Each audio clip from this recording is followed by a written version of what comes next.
भजन संहिता 91 पूरे बाइबल में उन गिने चुने अध्यायों में से एक है जिसे परमेश्वर ने डर के समय के लिए दिया है। यह भजन किसी खास मौसम के लिए नहीं लिखा गया, लेकिन हर संकट के मौसम में जीवित हो उठता है। जब महामारी आती है, जब युद्ध की खबरें होती हैं, जब मृत्यु पास लगती है, तब विश्वास करने वाले लोग भजन संहिता 91 को सिर्फ पढ़ते नहीं, उसमें शरण लेते हैं। क्योंकि यह अध्याय हमें यह नहीं सिखाता कि समस्या नहीं आएगी, बल्कि यह सिखाता है कि समस्या आएगी, लेकिन उसका अधिकार नहीं चलेगा। यह वचन हमें बताता है कि सुरक्षा कोई भावना नहीं है, सुरक्षा एक स्थान है, और वह स्थान है परम प्रधान की छाया।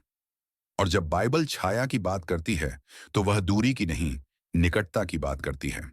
जो परमेश्वर के पास रहता है, वही उसकी सुरक्षा का अनुभव करता है। अब यहाँ एक आत्मिक सत्य है जिसे बहुत लोग समझते नहीं।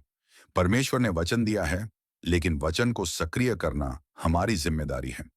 बाइबल कहती है, मैंने विश्वास किया इसलिए मैं बोला। घोषणाएं इसीलिए महत्वपूर्ण हैं, क्योंकि आत्मिक संसार खामोशी से नहीं, विश्वास से बोले गए शब्दों से प्रतिक्रिया करता है। जब हम डर बोलते हैं तो डर बढ़ता है, जब हम वचन बोलते हैं तो विश्वास खड़ा होता है। यीशु ने भी कहा, जो तुम अपने मुंह से कहते हो वही तुम पाओगे। इसी कारण भजन संहिता 91 सिर्फ पढ़ने के लिए नहीं है, यह बोलने के लिए है। इसीलिए वीडियो के अंत में हम मिलकर घोषणाएं करने वाले हैं। कोई भावनात्मक वाक्य नहीं, बल्कि शुद्ध बाइबल आधारित विश्वास की घोषणाएं। अब इस वचन को ध्यान से सुनिए। जो परम प्रधान के छाए हुए स्थान में रहता है, वह सर्वशक्तिमान की छाया में बना रहेगा। यहां रहता है शब्द बहुत महत्वपूर्ण है।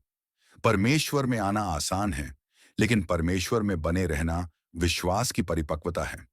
जो व्यक्ति परमेश्वर में बना रहता है, वह परिस्थितियों से नहीं, प्रतिज्ञाओं से संचालित होता है।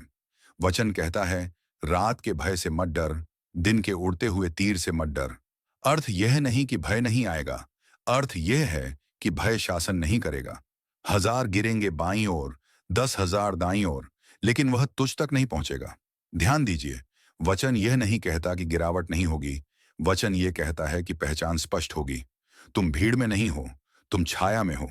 परमेश्वर कहता है, मैं अपने दूतों को तेरे विषय आज्ञा दूंगा। स्वर्गदूत किसी भावना से नहीं, आज्ञा से चलते हैं।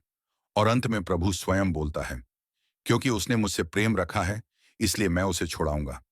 यह वचन हमें आश्वासन देता है कि सुरक्षा प्रयास से नहीं, संबंध से आती है। और अब, जैसा मैंने शुरुआत में कहा था, अंत में हम मिलकर इस वचन के अनुसार घोषणाएं करेंगे। जहां हो वहीं अपनी आवाज खोलो, डर को नहीं, विश्वास को बोलने दो। अब मेरे साथ बोलो, मैं परम प्रधान की छाया में रहता हूं। मेरे जीवन पर यीशु का लहू है। कोई बीमारी, कोई दुर्घटना मुझे छू नहीं सकती। मेरे घर पर स्वर्गदूतों का पहरा है।